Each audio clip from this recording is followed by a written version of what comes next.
Hello champions, कैसे आप सब लोग? ऑल गुड, सब भला चंगा। चलिए ग्रेट।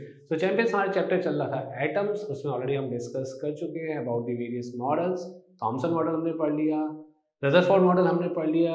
लास्ट क्लास हमने नील्स बोर के मॉडल की भी डिस्कशन स्टार्ट कर दी थी। ऑफ कोर्स अभी उसमें कुछ चीज़ें बची हैं, वो आज हम कवर अप करने वाले हैं और ट्राई करेंगे आज की क्लास में ही पूरे चैप्टर को ख़त्म करने का, रैप अप करने का। तो मेरा नाम है निखिल और मैं आपका फिर से वेलकम कर रहा हूँ आपके अपने चैनल में, दैट इज एक्स्ट्रा माइंड्स।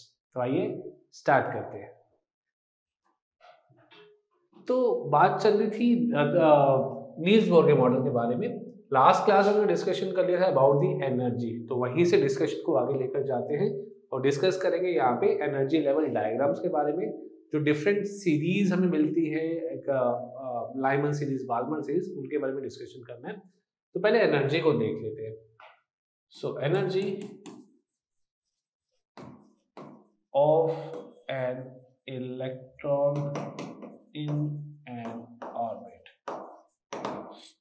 यहाँ पे हमने लास्ट क्लास में छोड़ा था, तो एक बार इस फॉर्मूला को थोड़ा सा और एक्सपैंड करते हैं। हमने देखा था energy in any nth level is simply given by minus sign. Total energy negative होती है, क्यों होती है ये भी हमने करा था डिस्कस, बट एक बार फिर से कर लेंगे।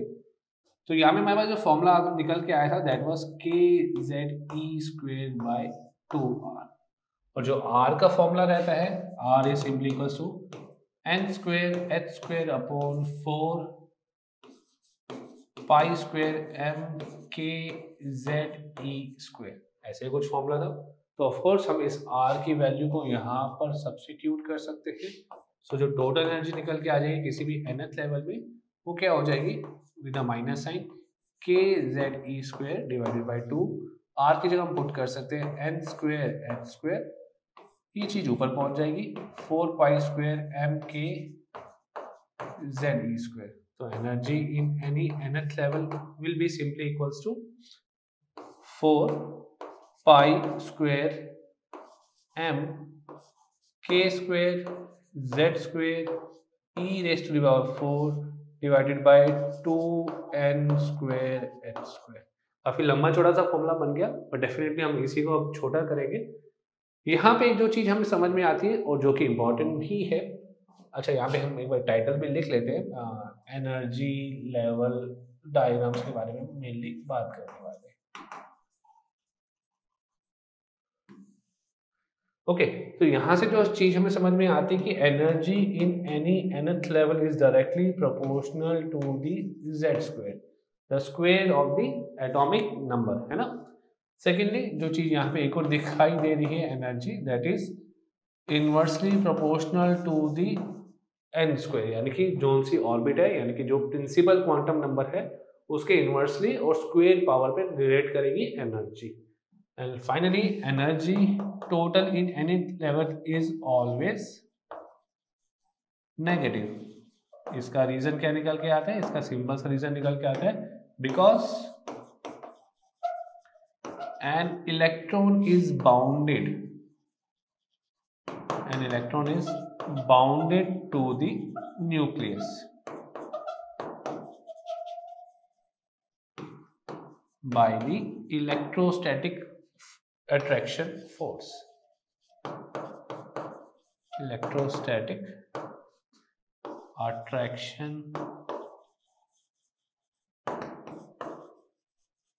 force, है ना।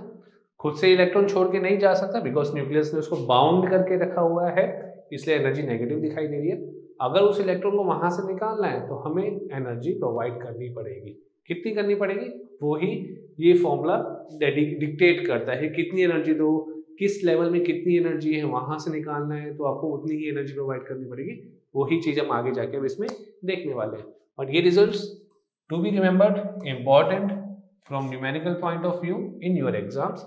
एमसीक्यू में भी इस पे बेस क्वेश्चन हो सकता है, एक डायरेक्ट न्यूमेरिकल भी हो सकता है। चलते हैं आगे, इस फॉर्मूला को थोड़ा सा ध्यान रखेंगे। इसी फॉर्मूला में हम बेसिकली मॉडिफाई भी करने वाले हैं। तो एक बार दोबारा इस फॉर्मूला को यहाँ पे अगर हम नोट कर लेते हैं, हमारे पास फॉर्मूला क्या आया था, -4πk²z²e⁴ डिवाइडेड बाई 2n²h²। कुछ मिस तो नहीं करा, एक बार देख लेते हैं। ओके, एक चीज मिस करी बस, मास, बाकी चीजें ठीक हैं, तो यहाँ पे मास लिख लीजिए। ये एनर्जी है किसी nth ऑर्बिट में। अगर मैं यहाँ पे n1 बोलता तो यहाँ पे मेरे को n1 स्क्वायर यूज करना पड़ता। अगर ऐसे ही मैं एनर्जी n2 में निकालता तो मैं क्या लिखता, minus of 4 pi square m k square z square e raise to the power 4 e raise to the power 4 divided by 2 n2 square h square. और हमें याद है हमने पढ़ा था बोर्स के जब पोस्टलेट्स हम पढ़े थे तो एक कंडीशन आई थी जिसको बोर ने कहा था फ्रीक्वेंसी कंडीशन, यानी कि लेट अस से अगर कोई इलेक्ट्रॉन ट्रांजिशन करता है n2 ऑर्बिट से n1 ऑर्बिट की तरफ नीचे आता है तो क्या करने वाला है, वो कुछ एनर्जी रेडिएट आउट करने वाला है, एक फोटोन को बाहर भेजने वाला है। उस फोटोन की फ्रीक्वेंसी क्या है वो हम यहाँ पे लिख सकते हैं। हम कह सकते हैं energy in the n2 orbit minus energy in the n1 orbit is simply equals to h nu. इसी को बोर ने कहा था फ्रीक्वेंसी कंडीशन।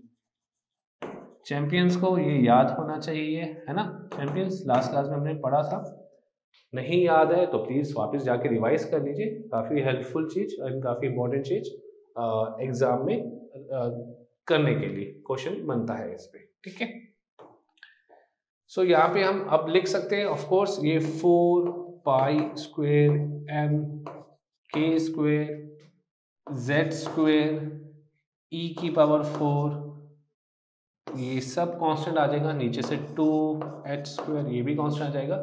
आपके पास बच जाएगा 1 by n1 square minus 1 by n2 square. यहाँ पे माइनस साइन को भी एडजस्ट कर दिया, en2 माइनस en1 था बट माइनस साइन को एडजस्ट करा तो n1 स्क्वायर पहले आ गया और n2 स्क्वायर बाद में आ गया। अब ये जो एनर्जी होती है this is equals to h nu को hc बाई लैम्डा भी लिखा जा सकता है। ऑफ कोर्स इस h को हम नीचे भेज सकते हैं, इस c को नीचे भेज सकते हैं, तो आपके पास क्या बचने वाला है, आपके पास सिंपली बच जाएगा 1 by lambda is equals to, अच्छा एक काम करते हैं इसको भी हटा देते हैं ना, so 2 pi square m k square z square e4 divided by h cube into c whole multiplied by 1 by n1 square minus 1 by n2 square. अब आप देख सकते हैं सब सारे जो टर्म्स हैं सब कांस्टेंट है, पाई स्क्वायर कांस्टेंट है, मास ऑफ इलेक्ट्रॉन कांस्टेंट है, electrostatic force constant, atomic number, charge of an electron, speed of light, Planck's constant, हर एक चीज कांस्टेंट है। तो जब आप इसको सॉल्व करते हैं 1 बाई लैम्डा जिसको आप न्यू बार भी कह सकते हैं, फिर न्यू बार का मतलब होता है wave number, this is also known as wave number. तो अब कैसे इसका फॉर्मूला क्या आ जाता है, ये पूरा एक कांस्टेंट आ जाता है RD इज रिडबर्ग्स कांस्टेंट। आपको याद आ गया होगा, ये आपने केमिस्ट्री में पढ़ा हुआ है 11th क्लास में, चैप्टर था structure of atom, Rydberg's constant, है ना। So Rydberg's constant times 1 by n1 square minus 1 by n2 square, और इस रिडबर्ग्स कांस्टेंट की एक वैल्यू होती है this is equal to 1.0973 into 10⁷ metre inverse. Don't worry, ये वैल्यू आपको दी जाएगी, या तो 10973 इस टाइप से दिया जाएगा या 1096778 कुछ ऐसा दिया जाएगा। कांस्टेंट है, हमेशा दिया जाता है, तो इसका नाम क्या रहता है, इसका नाम रहता है रिडबर्ग्स कांस्टेंट।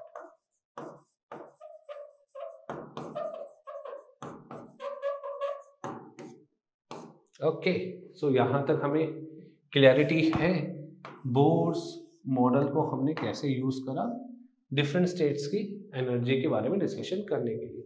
अब ये जो फॉर्मूला बनता है ये फॉर्मूला बेस बन जाता है आगे डिस्कशन करने के लिए जब हम बात करते हैं एमिशन स्पेक्ट्रम या एब्जॉर्प्शन स्पेक्ट्रम। कैसे, आइए देखते हैं।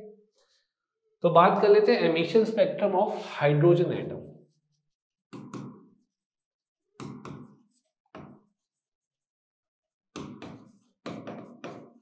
आप हाइड्रोजन लाइक आयन भी ले सकते हैं, मतलब आपको बस क्या चाहिए, एक ही इलेक्ट्रॉन चाहिए रिवॉल्व करता हुआ एक किसी ऑर्बिट के अंदर, बिकॉज जो बोर का मॉडल है जो कि हालांकि उसके ड्रॉबैक भी बन जाएगा, हम डिस्कस करेंगे, वो सिर्फ एप्लीकेबल है हाइड्रोजन एटम पे या हाइड्रोजन एटम लाइक किसी आयन पे, एक इलेक्ट्रॉन वाला आयन, है ना। एक ही ऑर्बिट चाहिए, एक ही इलेक्ट्रॉन चाहिए, तो आप बोर की सारी थ्योरी को अप्लाई कर सकते हैं, अदरवाइज नहीं कर पाएंगे, अदरवाइज ये मॉडल फेल हो जाता है। तो एमिशन स्पेक्ट्रम हम देखते हैं हाइड्रोजन एटम के लिए। एमिशन वही जब किसी हायर ऑर्बिट से लोअर ऑर्बिट, ये है लेट अस से इसको करते हैं, ये है कोई higher orbit, higher orbit stable नहीं है ना, देखो हिल लिया ये है, अच्छा लोअर ऑर्बिट स्टेबल नहीं है, स्टेबल हो जाओ, हाँ अब ठीक है। तो हायर ऑर्बिट से लोअर ऑर्बिट में जब भी कोई इलेक्ट्रॉन ट्रांजिशन करेगा तो वो कोई ना कोई फोटोन को एमिट आउट करेगा, ठीक है। अब वो फोटोन का एमिशन जो है वो किसी सीरीज में फॉल करेगा। सीरीज का मतलब कुछ लाइंस मिलती हैं आपको स्पेक्ट्रम के अंदर, तो उस पूरे लाइन की कलेक्शन को हम सीरीज बोलते हैं। तो सीरीज का नाम आपने पहले सुना हुआ है लाइमन बाल्मन, तो वो कैसे आता है यहाँ पर देखते हैं। अगर हम बात करें N1 की, वो 1 हो जाए यानी कि ग्राउंड स्टेट, लिख देते हैं ब्रैकेट में, this is the ground state. और N2 की वैल्यू हो जाए 2 3 4 टिल इंफिनिटी। तो ये जो भी ट्रांजिशन होगा, मतलब किसी भी लेवल से गिर के अगर ग्राउंड स्टेट में आता है इलेक्ट्रॉन, तो जो सीरीज निकलती है उसे हम बोलते हैं Lyman series. And Lyman series आपको दिखेगी नहीं बिकॉज ये फॉल करती है अल्ट्रा वायलेट रीजन में।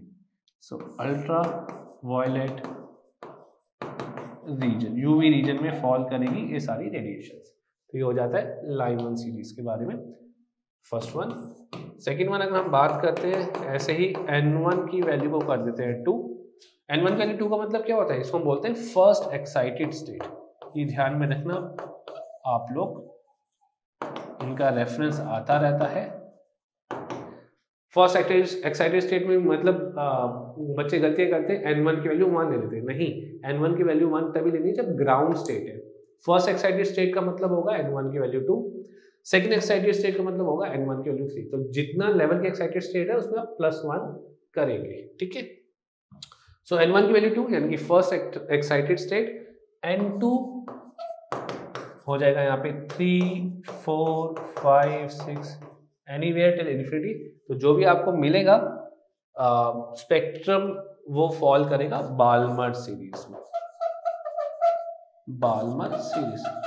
And Balmer series is the only series which falls under visible spectrum.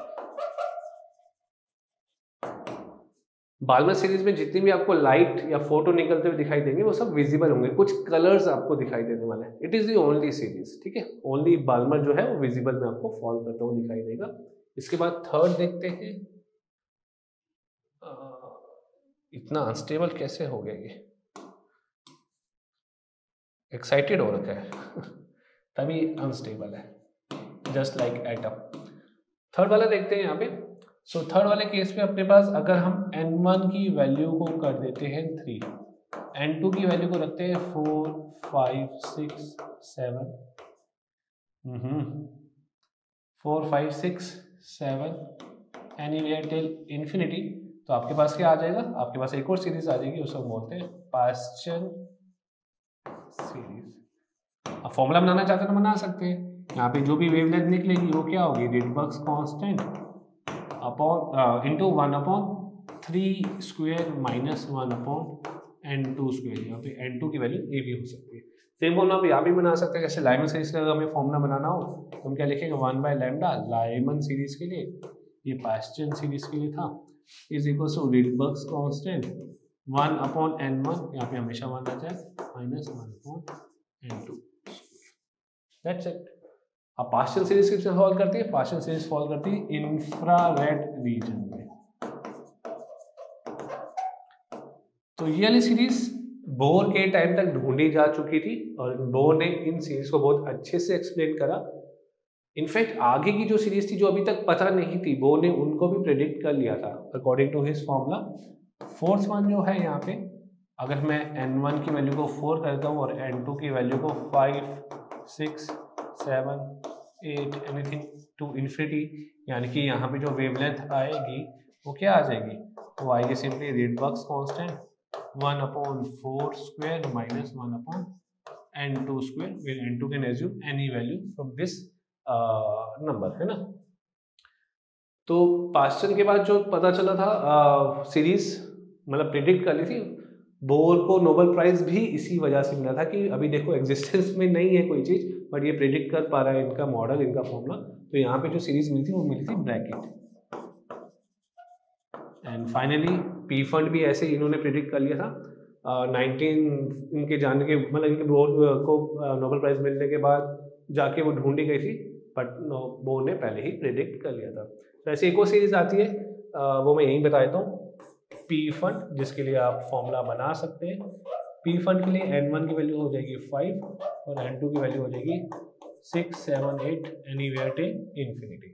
So this will give us P fund series. Bracket भी infrared में लाई करता है और पी फंड भी इंफ्रारेड रीजन में ही लाई करता है, IR। तो these are all the series which are associated with the emission spectrum of hydrogen atom। अब emission spectrum क्यों बोला गया है? बिकॉज यहाँ पे जो इलेक्ट्रॉन फॉल कर रहा है वो higher orbit to lower orbit fall कर रहा है। अगर मैं यहाँ पे थोड़ा सा कलर चेंज करके अगर आपको बताता हूँ, इसका उल्टा हो रहा है, यानी कि ये है N1 सिंपली और ये है N2। इसमें अगर कोई भी इलेक्ट्रॉन एनर्जी एब्जॉर्ब करता है तो वो देगा हमें एब्जॉर्प्शन स्पेक्ट्रम। इसमें देखिए एरो उल्टा हो गया, तो लोअर एनर्जी स्टेट से हायर एनर्जी स्टेट में जा रहा है, एनर्जी एब्जॉर्ब करेगा बाहर से, वो एनर्जी क्या होगी, एच न्यू। आज ये काफी अनस्टेबल हो चुका है एच न्यू, तो एनर्जी एब्जॉर्ब करेगा और हायर ऑर्बिट में शिफ्ट हो जाएगा, तो आपको क्या मिलेगा, absorption spectrum. So this is for, अगर हम यहाँ पे इसको लिख लेते हैं, this is for absorption spectrum. बाकी जो हमने डिस्कस करा that is for emission spectrum. ठीक है, अभी लंबे चौड़े से फॉर्मूले, बट हाँ ठीक है, उनको हमने क्लासीफाई कर लिया, बट इसके अलावा एक और बेटर तरीका है इसको दिखाने का, उसको हम क्या बोलते हैं, एनर्जी लेवल डायग्राम, उसको हम समझते हैं। So next one is energy level diagram.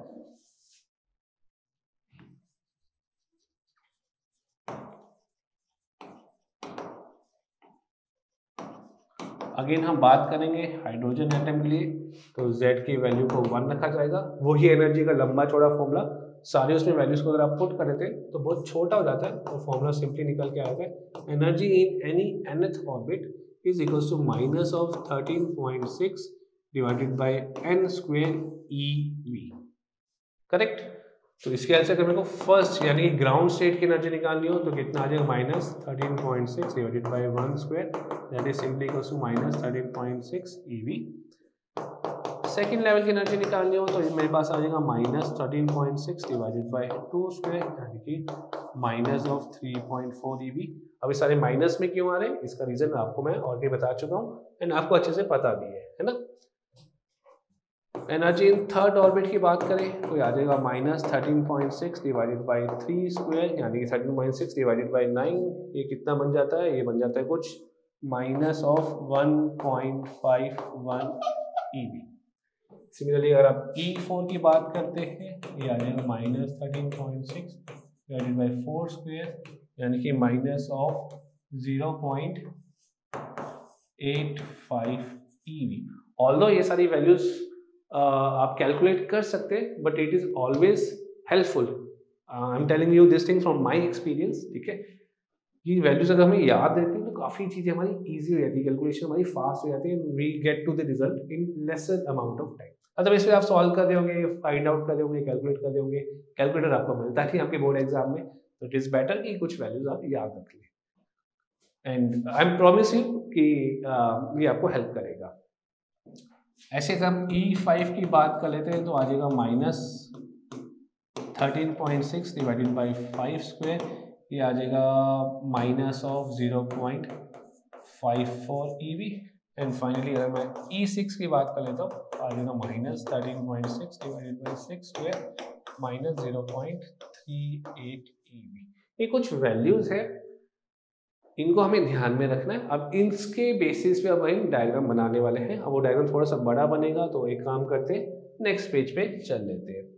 तो सबसे पहले हमारे पास ग्राउंड स्टेट, जिसके लिए हम एक स्ट्रेट लाइन का यूज करेंगे। स्ट्रेट लाइन के लिए एक बार हम यहाँ से ले सकते हैं क्या, हाँ ले सकते हैं। So let us say we are having a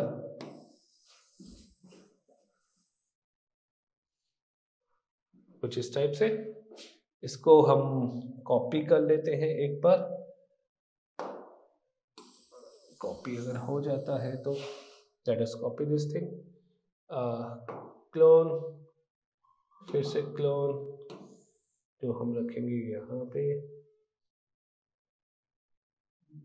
एक और क्लोन जो हम रखेंगे यहाँ पे, और एक और क्लोन कर लेते हैं जो हम रखेंगे सबसे नीचे। ठीक है, इसको प्लेस, इसको याद रख लेते हैं। बेसिकली मैं आपको क्या दिखाने जा रहा हूँ, गैप भी कम होता जा रहा है। क्यों गैप कम होता जा रहा है? देखो यहाँ पे वैल्यूज को अगर हम एक बार लिखते हैं, से मैं यहाँ पे वैल्यूज को लिखता हूँ, तो ये है आपके पास -13.6 EeV which is the minimum energy. फिर सीधा आता है माइनस ऑफ कितना आया था 3.4 EeV, काफी बड़ा गैप आता है। फिर इसके बाद आता है माइनस ऑफ 1.51 EeV, गैप धीरे धीरे कम होता जा रहा है। माइनस ऑफ 0.85, माइनस ऑफ 0.54, कुछ ऐसी था जी, बिल्कुल ऐसे ही था। तो यहाँ पे n1 की वैल्यू है 1, यहाँ पे n की वैल्यू है 2, n की वैल्यू है 3, n की वैल्यू है 4, n की वैल्यू है 5, 6, 7, 8 आप लोग बना सकते हैं, बट आइडिया वही रहेगा। तो एक बार यहाँ पर देख लेते हैं। तो अगर कोई भी इलेक्ट्रॉन का ट्रांजिशन कहीं से भी ग्राउंड स्टेट में हो रहा है, तो डेफिनेटली जो सीरीज बाहर निकल के आएगी वो क्या होगी, लाइमन सीरीज। सिमिलरली अगर कुछ भी ट्रांजिशन जो है वो सेकंड स्टेट में हो रहा है, तो आपके पास क्या आएगा, बाल्मर सीरीज। इसके बाद अगर कोई ट्रांजिशन जो है वो इधर हो रहा है, इनफैक्ट कहीं ऊपर से भी आ रहा होता, तो इधर आके गिर रहा होता, तो जो आपके पास आता वो क्या आता, लाइमन, बाल्मर, उसके बाद पैस्चर। ऐसे ही अगर हम इसकी बात करें, तो अगर यहाँ पे इलेक्ट्रॉन आके गिर रहा होता, ऊपर से भी कहीं से यहाँ पे आके गिर रहा होता, तो आपके पास क्या आ जाता, ब्रैकेट। ऐसे हम P1 को भी ड्रॉ कर सकते हैं। ठीक है जी, तो ये जो डायग्राम बन जाता है इसी को हम क्या बोलते हैं, एनर्जी लेवल डायग्राम। काफी इजी है बनाना। पहले हमें सारी एनर्जीज पता होनी चाहिए, सारे लेवल्स की, वो वैल्यूज हमने याद ही कर ली थी, तो हमें वो पता है वैल्यूज। जब ट्रांजिशन होगा इधर सबसे नीचे, यानी कि n की वैल्यू 1 में, तो Lyman, Balmer, pasture, bracket, P1। एक और होती है, वो क्या होती है आप बता सकते हैं कमेंट सेक्शन में, देखते हैं किन किन को वो पता है। वैसे आप उसका नाम सुन चुके हो, कहाँ सुना है, थोड़ा सा पीछे जाना पड़ेगा आपको, हिंट केमिस्ट्री में। चलिए तो आगे चलते हैं। तो ये था एनर्जी लेवल डायग्राम। अब इस पे बेस्ड क्वेश्चंस कैसे पूछे जाते हैं वो आपको एक अलग से सेपरेट वीडियो में दिखेगा, एक सेपरेट क्लास में डिस्कस करेंगे सारे क्वेश्चंस। वो क्वेश्चंस इंपॉर्टेंट क्यों हैं, बिकॉज लास्ट 4 to 5 ईयर से वो क्वेश्चंस काफी मतलब हर बार सीबीएसई ने कहीं ना कहीं उसको पूछा है। कभी वो एमसीक्यू में पूछ रहे हैं, कभी वो शॉर्ट आंसर टाइप क्वेश्चन पूछ रहे हैं, कभी वो केस स्टडी बना के पूछ रहे हैं, बट पूछ जरूर रहे हैं। तो वो क्वेश्चन भी हम डिस्कस करेंगे। फिलहाल इसमें चलते हैं आगे। दो छोटी छोटी चीजें और हमारे पास बच रही है, उनको पहले कवर अप करते हैं। तो let us move to the next page. अब हम बात कर सकते हैं यहाँ पे एक्साइटेशन एनर्जी के बारे में। अच्छा, एक्साइटेशन एनर्जी में जाने से पहले आपको एक और चीज मेरे को बतानी चाहिए जो कि काफी हेल्पफुल है। अगेन अगर N2 की वैल्यू कहाँ चला गया, N2 की वैल्यू अगर N1+1 हो जाती है, मतलब सिर्फ एक ही लेवल आप ऊपर जाते हैं, तो लाइन निकलती है उसको हम बोलते हैं H अल्फा लाइन। और H अल्फा लाइन के पास होती है मिनिमम, आज ही कुछ गड़बड़ कर रहा है। H अल्फा लाइन के पास होती है मिनिमम फ्रीक्वेंसी, या आप कह सकते हैं मैक्सिमम वेवलेंथ। एक ही ऑर्बिट ऊपर जंप करिए तो दैट मीन्स जो एनर्जी होगी गैप वो छोटा सा होगा, इसलिए मिनिमम फ्रीक्वेंसी, आप कह सकते हैं मिनिमम एनर्जी भी हो सकता है, ठीक है। सो n2 की वैल्यू n+1 तो h अल्फा लाइन निकलेगी। अगर n2 की वैल्यू है n1+2 तो h बीटा लाइन आपको देखने को मिलती है, इसका नाम रख दिया गया है। अगर n2 की वैल्यू है n1+3 तो इसको हम h गामा लाइन बोलते हैं, और अगर n2 की वैल्यू है इंफिनिटी तो इसको हम बोलते हैं सीरीज लिमिट। क्या बोलेंगे इसको? Series limit. और सीरीज लिमिट जब आ जाती है तो आपको मैक्सिमम फ्रीक्वेंसी मिलेगी, क्योंकि मैक्सिमम एनर्जी का एक्सचेंज चल रहा है, या फिर आप बोल सकते हो मिनिमम वेवलेंथ मिलने वाली। तो ये कुछ चीजें हैं एडिशनल जो आपको ध्यान में रखनी है, हेल्पफुल है क्वेश्चंस के लिए। अब बात कर लेते हैं आयोनाइजेशन एनर्जी के बारे में, एक्साइटेशन एनर्जी के बारे में, एंड सिमिलरली उनके पोटेंशियल के बारे में। काफी इजी सा टॉपिक है। जैसे हम अगर बात करते हैं excitation energy and excitation potential,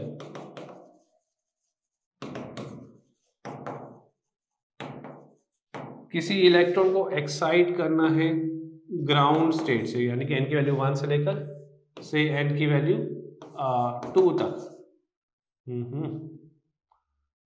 n की वैल्यू, एक सेकंड रीसाइज कर लेते हैं,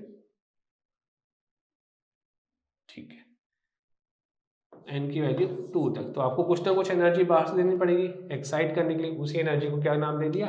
एक्साइटेशन एनर्जी। अब कितनी एनर्जी देनी पड़ेगी वो आप आराम से निकाल सकते हैं। जो डिफरेंस होगा दोनों लेवल्स का वही तो एनर्जी होगी। तो सेकेंड लेवल की एनर्जी होती है minus of 3.14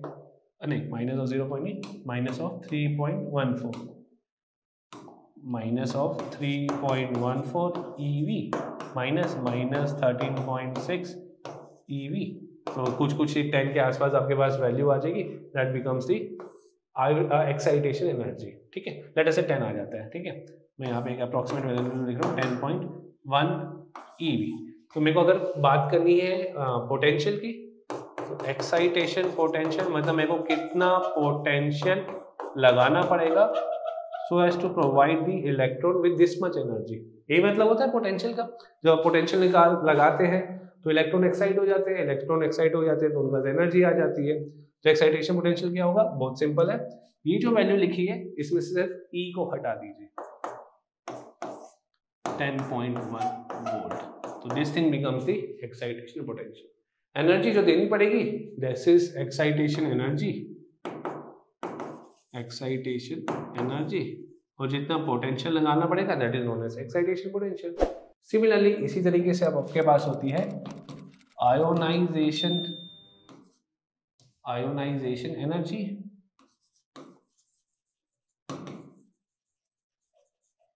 and ionisation potential.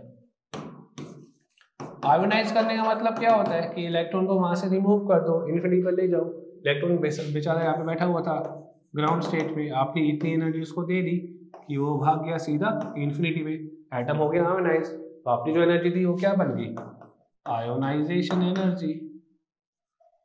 तो आयोनाइजेशन एनर्जी निकालने का तरीका क्या होगा?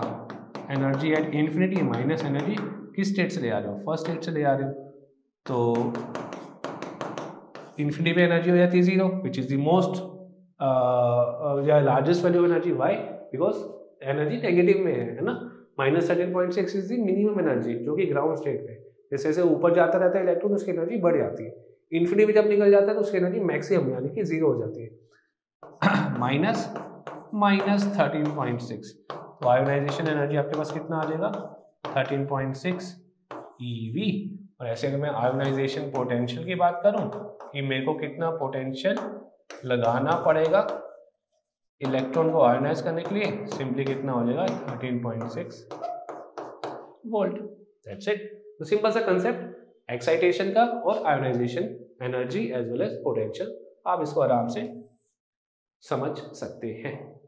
आराम से समझने मतलब है वापस आप जाके वीडियो को फिर से देख सकते हैं, यहाँ पे पॉज करके इसको नोट कर सकते हैं, इसके ऊपर और सोच सकते हैं। अगर सेकंड से फोर्थ में भेजना होता तो कितनी एक्साइटेशन एनर्जी लगती, थर्ड स्टेट से आयोनाइज करना होता तो कितनी एनर्जी लगती, तो ये आप कर सकते हैं। और ऐसे की ही कुछ चीज़ें पूछी जाती है एग्जाम में।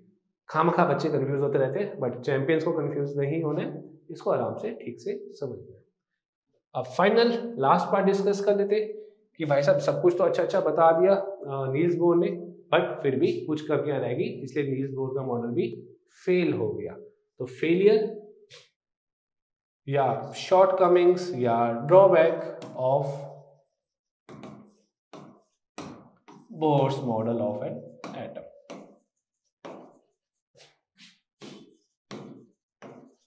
सबसे पहली कमी, applicable only to hydrogen atom.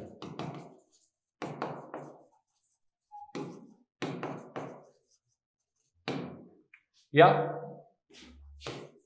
Hydrogen atom like ion with only one electron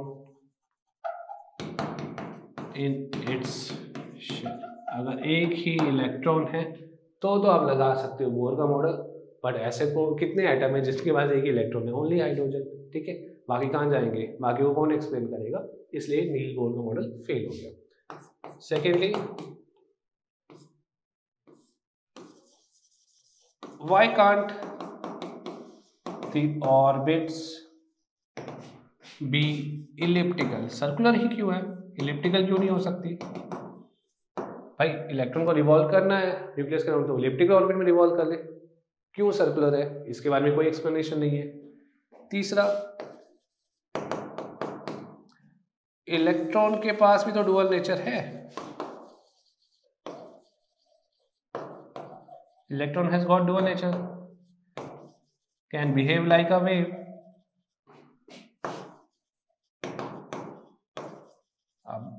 behave like a wave,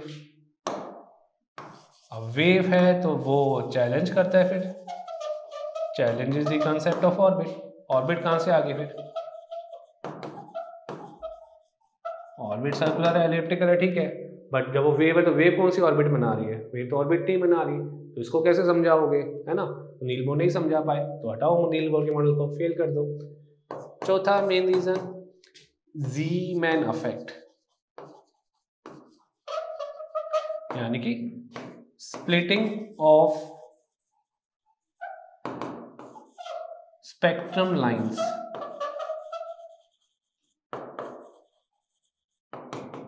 in presence of magnetic field.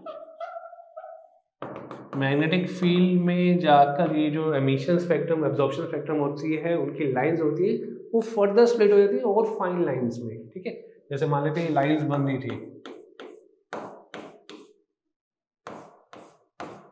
ठीक है, ये लाइंस बन रही थी, एक बार इसको याद रखते हैं, तो ये फर्दर स्प्लिट हो गई थी, लाइन और पतली पतली लाइनों में डिस्ट्रीब्यूट हो गई थी, तो ऐसा क्यों हुआ, मैग्नेटिक फील्ड लगाते ही ऐसा स्प्लिटिंग क्यों हुई, तो ज़ीमैन इफेक्ट। ऐसे एक और चीज होती है स्टार्क इफेक्ट, टोनी स्टार्क वाला, है ना, आयरन मैन, सो स्टार्क इफेक्ट, इसमें भी क्या होता था, स्प्लिटिंग होती थी स्पेक्ट्रम लाइंस की in the presence of electric field. Electric field में जाते ही ये फील्ड लाइंस फिर से स्प्लिट हो जाती थी। अब ऐसा क्यों हुआ, ये भी नहीं एक्सप्लेन कर पाया नील्स बोर का मॉडल। बहुत अच्छा मॉडल था, बट ये सब शॉर्टकमिंग्स थी, इस वजह से मॉडल फेल हो गया। इसके बाद फर्दर फिर प्रपोज किया गया श्रोडिंगर का मॉडल, है ना। अब वो हमारे सिलेबस में नहीं है फिजिक्स के, वो आप पढ़ चुके हैं, वो अजीब सी इक्वेशन वाली, वो त्रिशूल वाली इक्वेशन, है ना, वो सब चीज़ें होती है, वो यहाँ पे हमें डिस्कस नहीं करनी है। हमारा सर ये बिल्कुल स्ट्रेट फॉरवर्ड है ना। तो ये सब चीज़ें थी नील्स बोर मॉडल के बारे में। एंड फाइनली यहाँ पे खत्म होता है नील्स बोर का model along with the finishing of this chapter भी यही खत्म हो जाता है। तो ये सब कुछ था इसके बारे में। एक वीडियो वाला लेक्चर अलग से, सॉरी वीडियो वाला लेक्चर नहीं, न्यूमेरिकल लेक्चर आपके पास अलग से होगा, उसमें आप जाके सारे न्यूमेरिकल्स देख सकते हैं और खुद से भी प्रैक्टिस कर सकते हैं। तो तब इन चीज़ों को रिवाइज कीजिए। मिलेंगे अगली क्लास पे, मूव ऑन करेंगे फिर अगले चैप्टर में, और इंटरेस्टिंग चीज़ें अभी जो हमारे पास बची हुई हैं उनको हम कवर अप करेंगे। तो तब तक अपना ध्यान रखिए, क्वेश्चंस को, डाउट्स को पूछिए, कमेंट कीजिए। Take care, bye bye and all the best.